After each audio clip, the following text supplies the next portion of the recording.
Happy Friday morning, Boilers. It's November 10th, and I'm John Waterworth. And I'm Anna Kudo. Thank you so much for joining us. Here's a look at this week's top stories from around the globe. 1 year out from the 2024 presidential and congressional campaigns, election night 2023 offered both parties a roadmap for the months ahead. Karen Kaifa breaks down the results.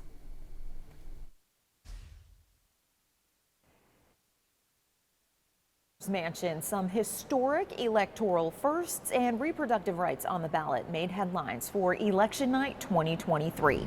Ohio delivered another victory for abortion rights activists in the wake of the U.S. Supreme Court's 2022 decision to overturn Roe v. Wade. The state became the latest to enshrine abortion rights in its constitution with the projected voter approval of a ballot measure on the issue. It was a sign reproductive rights remain a key issue for voters, even in a state like Ohio, which has trended Republican in recent years. In Kentucky, Democrat Andy Beshear bucked the red state's trends and will serve a second term as governor. He fought off a challenge by Kentucky Attorney General Daniel Cameron, a Republican who had the backing of former President Donald Trump and Senate Republican leader Mitch McConnell. Beshear's victory, even as Republicans won statewide contests for Secretary of State and to succeed Cameron as Attorney General. Election night 2023 also yielded some historic firsts. Democrat Gabe Amo, a former aide to President Biden, will be Rhode Island's first black U.S. representative. The special U.S. House election was to succeed former Democratic Congressman David Cicilline, who stepped down this summer. And Democrat Sherelle Parker will be the first woman to serve as Philadelphia's mayor. Now both parties have some turnout trends to sort through as they gear up for the national election year in 2024. Ohio, Pennsylvania, Kentucky, and Virginia among the states that held statewide contests this year and will have plenty of those suburban swing districts that will be up for grabs in 2024. On Capitol Hill, I'm Karen Kaifa. For both parties, navigating those turnout trends will be important for the upcoming national election 2024. Americans are piling up record credit card balances, and many are falling behind on those payments. Credit card balances hit more than $1 trillion during the third quarter, leaping by a record $154 billion from the year before. That's according to the Federal Reserve Bank of New York's latest quarterly report on household debt and credit, which was released on Tuesday. The year-over-year increase is the largest since the New York Fed started tracking the data in 1999. Household debt increased by 1.3% in the third quarter. But a growing number of households are having difficulty wrangling that debt, which is increasingly more costly amid persistent inflation and high interest rates. The latest data also showed that the rate of households becoming delinquent on their credit cards was the highest since the end of 2011. We have seen some pretty nice weather here in West Lafayette recently, but will it stick around? Fast Track meteorologist Julia Prickett is here with our first look at the weather. Hey there, Julia. Hey John, hey Anna. Yeah, we're actually looking to see a really nice day overall. For today, sunny skies here in West Lafayette on Purdue's campus. I have 54 degrees with a low of 30. We have some winds coming from the west-northwest, anywhere from 8 to 11 miles per hour with gusts in the teens. So for today, for 10 a.m. this morning, 46 degrees. We'll increase in temperatures to our high of the day about 54 by 3 p.m. Pretty consistent sunny skies overall for your Friday. And into our evening hours, we'll drop down to the upper 40s, and then for our overnight hours will be in the upper 30s. So if you are headed out for the evening, make sure to bundle up to keep yourself warm for the rest of the day and into Friday evening and into the overnight hours as well. Back to Anna and John at the anchor desk. Thank you, Julia. A growing number of Americans are working multiple jobs. That's according to the October jobs report from the Labor Department. In today's Consumer Watch, Patrick Cornell has what experts say is behind the federal data who is leading that trend. Juggling multiple gigs. The latest jobs report from the Labor Department shows nearly 8.4 million people had multiple jobs in October. That's the highest number since the start of the pandemic. And women appear to be leading that trend. The federal data shows nearly 6% of women worked multiple jobs in October. That's compared to 4.7% of men. Our cost of living has almost tripled since 2020. Experts say people may be taking on additional jobs to offset high inflation, which has been easing but is still painfully high for some households. Nonprofits like the United Way say inflation is outpacing wage growth, and that's making it harder for them to help families. Wages do not reflect how important they are to everyday living. Remote work is also offering more flexibility and opportunities for workers to manage several jobs from home. And there's also fear that layoffs could have people looking for supplemental jobs, but one economist says layoffs are actually historically low right now. Companies are reluctant to lose their workers, and they're willing to negotiate even higher salaries to keep them. U.S. employers added only 150,000 jobs last month. That's the smallest gain since June, signaling the economy is slowing and signaling that the Federal Reserve's action to tame inflation may be working. The question is, how quickly is it working? We're still far from the 2% target, but inflation has come down quite a bit. For Consumer Watch, I'm Patrick Cornell reporting. According to the Indiana Department of Workforce Development, Indiana's total labor force stands at around 3.4 million as of October, which is a decrease of around 3,000 from the previous month. On Monday, President Biden announced more than $16 billion in funding to improve America's busiest rail line. Amtrak's Northeast Corridor connects cities including Washington, New York, and Boston. The money will fund upwards of 24 projects, including repairing aging bridges and tunnels in need of replacement. The biggest chunk will be for the underwater train tunnels connecting New York and New Jersey. That includes the Gateway Hudson River Tunnel, which is more than 100 years old and is corroding after flooding during Superstorm Sandy in 2012. Up next, how detectable are seizures? Find out how you may be able to spot one and save a life.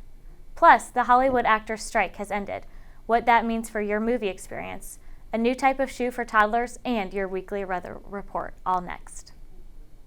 Being involved in the 3-year program at Purdue made it easier to say to myself I could get done in 3 years. The 3-year program helped save me a ton of money. Not completing my 4th year, I would save around $30,000. It will give you an advantage, if anything. Doing the 3-year program at Purdue has shown me that I have motivation to do whatever it takes to get my degree. Hi there, my name is Vikram Jaithlak, and I'm the founder and president of the Purdue chapter of the University Blood Initiative. Over the past 2 years, we've been able to collect over 300 pints of blood to be donated to local hospitals, and you can be the next one to help out. I donate my blood at the University Blood Initiative. Hi, I just donated blood through the University Blood Initiative. Hi, I just donated blood through the University Blood Initiative at Purdue. Right, I donated my blood through the University Blood Initiative at Purdue. And I donated my blood at University Blood Initiative at Purdue.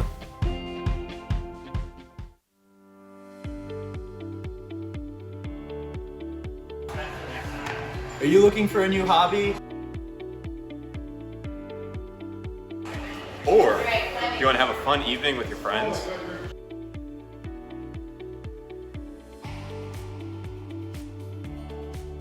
Then come climb to new heights at the Co-Rec Climbing Wall.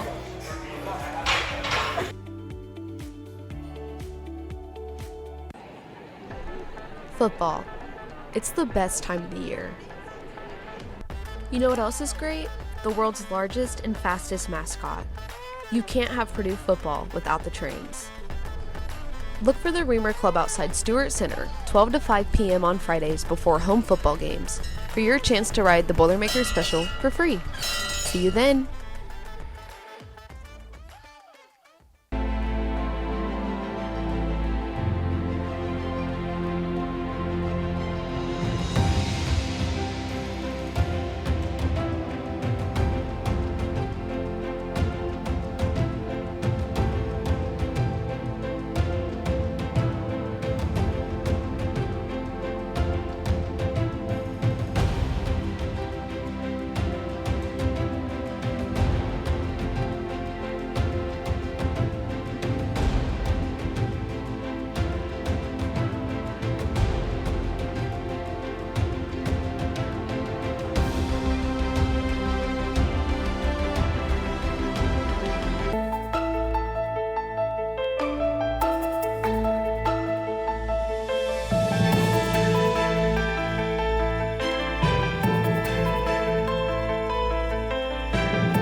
warm. You're watching Fast Track News.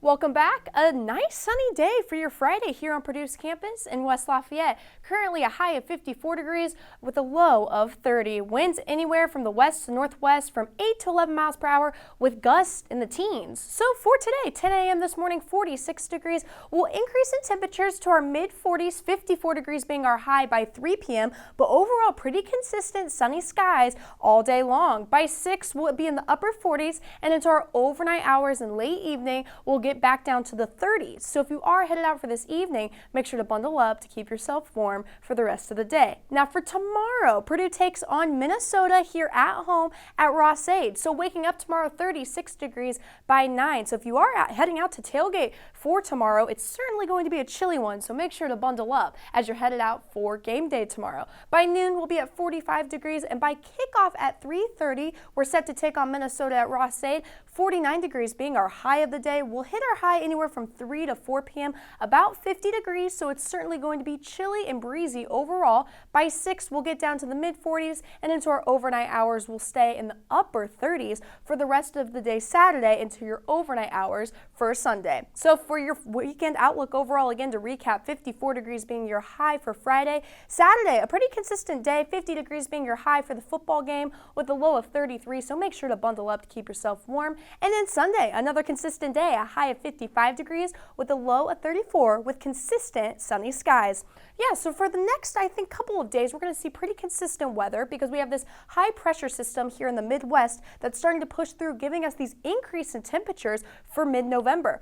Pretty much rain and thunderstorms staying to the south of us, so thankfully we'll stay dry for the next 5-6 days. So for our 7-day outlook, again to recap for Friday for today, 54 degrees being your high. Saturday and Sunday, pretty consistent temperatures. Veterans Day, 50 degrees being your high. And Sunday, another high of 55 degrees.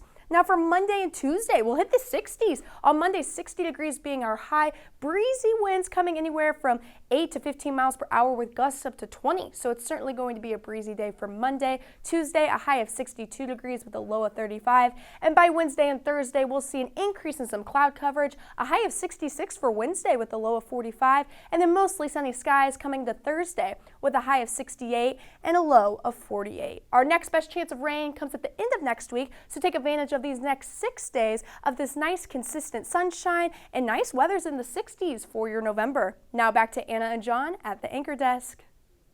Thanks, Julia. It's National Epilepsy Awareness Month. Around 3.4 million Americans live with this brain condition, according to the CDC. While most people recognize convulsions as a sign of a seizure, health experts say many Americans don't know all the symptoms. In today's Health Minute, Mandy Gaither has more on the subtle signs that someone's having a seizure and what to do if it happens. It's one of the most common neurological diseases. Epilepsy causes seizures, and the most well-known sign is convulsions. Where patients become stiff, they shake all over, they can bite their tongue, they can pee on themselves or defecate on themselves. Neurologist Dipali Namade with Orlando Health says there are also lesser-known subtle signs of which to be aware. A person could be having a seizure if they're staring into space, making a lip-smacking movement, or a gesture like they're picking at their clothes. Unnatural laughter can also be a potential sign, as well as numbness or tingling, blinking rapidly, and crying out or screaming. The seizure symptoms or the signs depends on which part of the brain your seizures are originating on. So they could vary from person to person. If someone is experiencing a seizure, Namade says to gently lay the patient on their side in a safe place, away from sharp or heavy objects that could hurt them, and loosen clothing around the neck like a tie or scarf. Do not put anything inside their mouth, especially spoon or your fingers. Patients are never going to swallow their tongue. It is physically impossible to swallow the tongue. Since seizures can last seconds or minutes, Namade says to time them and to call 911 if they continue for more than 5 minutes, if the person is hurt or pregnant, or if there's another medical condition happening at the same time, like a heart attack. For Health Minute, I'm Mandy Gaither. The CDC says epilepsy can be caused by different medical conditions that affect a person's brain. Many times the cause is unknown. Some causes include stroke, brain tumor, traumatic brain injury or head injury, and a central nervous system infection. After nearly 4 months of striking, the Actors Union has reached a tentative labor agreement with major film and television studios. The SAG-AFTRA union made the announcement Wednesday. The deal will be reviewed by the union's national board today. If approved, nearly 160,000 actors represented by the union will return to work. Hollywood suffered a 1-2 punch this summer when both the writers and actors unions went on strike. The writers reached an agreement on new contracts in September. For both groups, one of the biggest issues was the rise of artificial intelligence in the industry. Nike is out with a new shoe designed to help toddlers learn to walk. It's called the Nike Swoosh 1. The company says the early walker shoe is the first Nike kids shoe to get the American Podiatric Medical Association seal of acceptance. According to Nike's website, the Nike Swoosh 1 promotes natural gait development, which it says is important for early walkers. The shoe releases in sizes 3C through 7C. Purdue men's basketball season is now upon us. A look at how the Boilers did against Samford coming up right after this quick timeout. The Center for C-SPAN, which is this organization, the CCSC, what we do is we facilitate like a bunch of organizations, different programs for Brian Lamb, which is the founder of C-SPAN. Anyone can be part of CCSC, whether it be through our various internships, our competitions, just to be involved, even like our student community meetings that we have every week. Anyone can go, you don't have to be communications or poli-sci. You just meet so many people, the connections you make is kind of crazy, the range that CCSC has. So yeah, it's just provided me so many opportunities to like kind of achieve the goals I have personally and forward to like whatever career paths I choose. Imagine a world where Olympics and Paralympics are unified as one, and where all athletes at all levels have equal opportunities to play and perform at their full potential. Athletics has been such an influential and transformative aspect of my life. So to me, RISE is about ensuring that every person that has the desire to participate in sport has the opportunity to do so. This organization is about recognition. We believe in recognizing excellence where it is found, especially in Paralympic sports. RISE is about driving change in our community and beyond. We hope that through our events and initiatives, we can galvanize people for our cause and inspire them to create an ever-growing network to help achieve our mission. It's about connecting people of various backgrounds and who truly care about creating meaningful change together. We develop projects and hold events to bring people together at the interface of inclusivity, sports, and engineering. Our goal is to promote the equality of all sports and to improve sports performance and accessibility. Join us so that you can have a major contribution in creating meaningful change.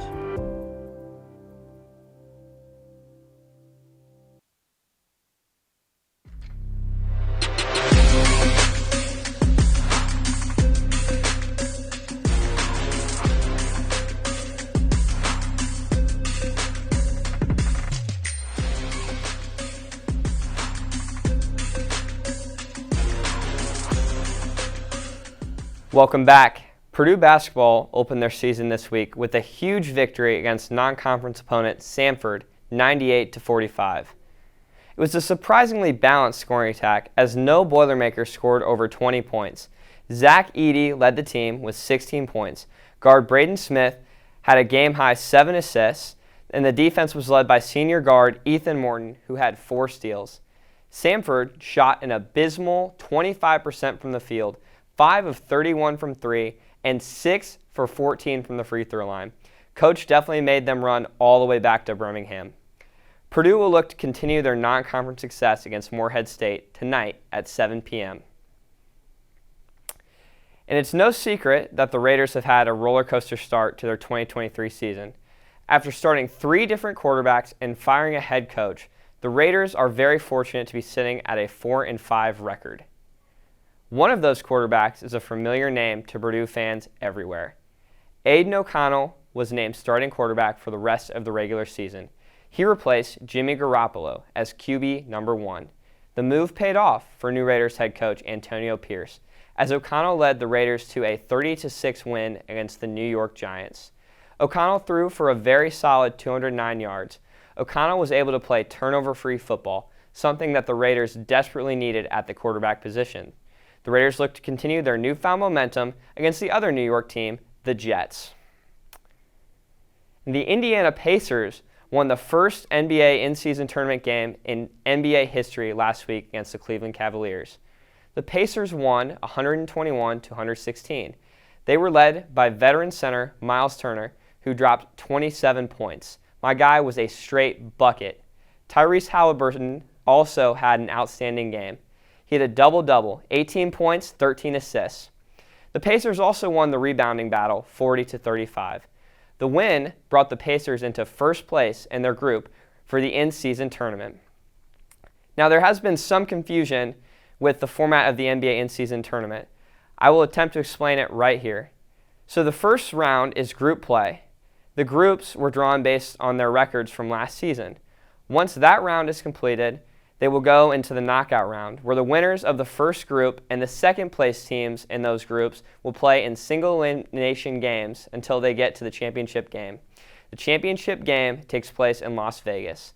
The Pacers have put themselves in a pretty great position to make it to the next round. Their next game of the tournament is against the 76ers in Philadelphia, November 14th. And up next, a peek into the holiday festivities and Taylor Swift's latest moves leaves fans enchanted. Tune in after this short break. What does it take to be a Purdue tour guide? You've got to know your history.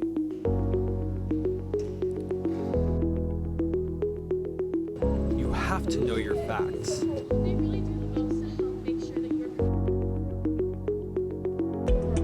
You've got to have that Purdue spirit.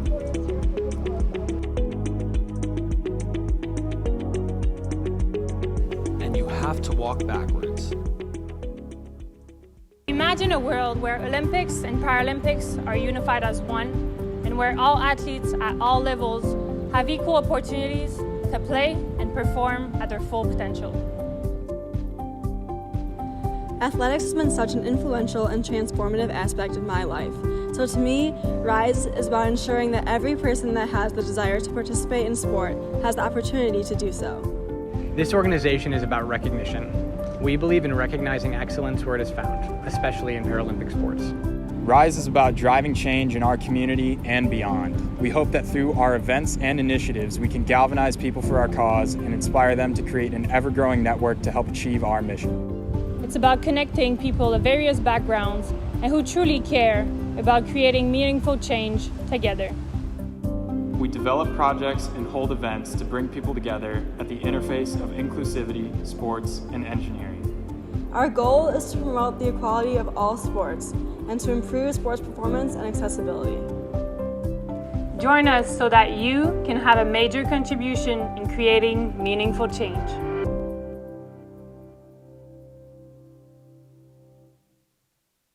I mean, every year is different, but it hasn't changed that much. Our league is just ominous, and you better lace them up tight and be ready to play every night. If not, you're going to get beat.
Hi there, my name is Vikram Jaithlak, and I'm the founder and president of the Purdue chapter of the University Blood Initiative. Over the past 2 years, we've been able to collect over 300 pints of blood to be donated to local hospitals, and you can be the next one to help out. I donate my blood at the University Blood Initiative. Hi, I just donated blood through the University Blood Initiative. Hi, I just donated blood through the University Blood Initiative at Purdue. Right, I donated my blood through the University Blood Initiative at Purdue. And I donated my blood at University Blood Initiative at Purdue.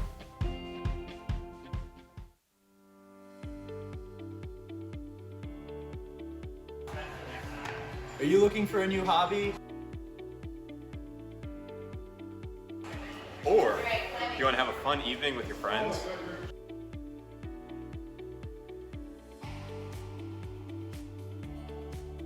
Then come climb to new heights at the Co-Rec climbing wall.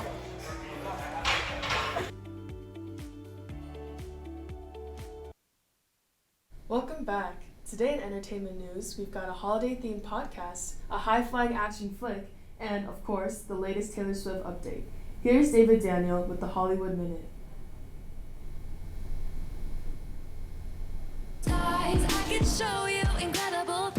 Taylor Swift has outdone herself yet again. 1989 Taylor's version tops the Billboard 200 with her best first week tally for an album ever. Billboard says it's the biggest first week for any album since another disc named for a number, Adele's 25, nearly 8 years ago. $500 million in gold is on its way to a terrorist cell. And the gold needs to disappear. What's your plan? We gotta steal it mid-flight, 40,000 feet in the air. We're taking the plane, the whole plane? It's kind of hard to take half a plane. Kevin Hart's Cyrus Whitaker leads a criminal crew forced by an Interpol agent played by Gugu Mbatha Raw to pull off a mid-air heist in Lift. Netflix just released the first trailer for the action thriller, which lands on the streaming service January 12th. I am now court-ordered to host my very own late-night talk show. Deck the halls and brace for 'Tis the Grinch holiday talk show. Saturday Night Live's James Austin Johnson channels Dr. Seuss's green, grumpy Christmas curmudgeon for the Wondery podcast, which debuts today. Hanging with the Who's down in Hollywood, I'm David Daniel. People's Magazine has released their Sexiest Men Alive in 2023, and he beat out some pretty iconic people. Patrick Dempsey, the star of Grey's Anatomy and Enchanted, has been crowned as the Sexiest Man Alive by the People Magazine of 2023. The 57-year-old actor and race car driver graces the cover of the magazine. Dempsey said he was flattered and humbled by the honor and credited his wife for supporting him. The actor has appeared in dozens of iconic movies and shows, including Disney's Enchanted, Sweet Home Alabama, and one of his more iconic roles, Dr. Derek Shepherd in Grey's Anatomy. Dempsey said he hopes to inspire people with his positive outlook and credits his fans and his family with being the source of his strength and joy. That's a wrap for this live edition of Fast Track News. I'm Erica Hong. From all of us here in the Fast Track studio, have a great day. See you next time.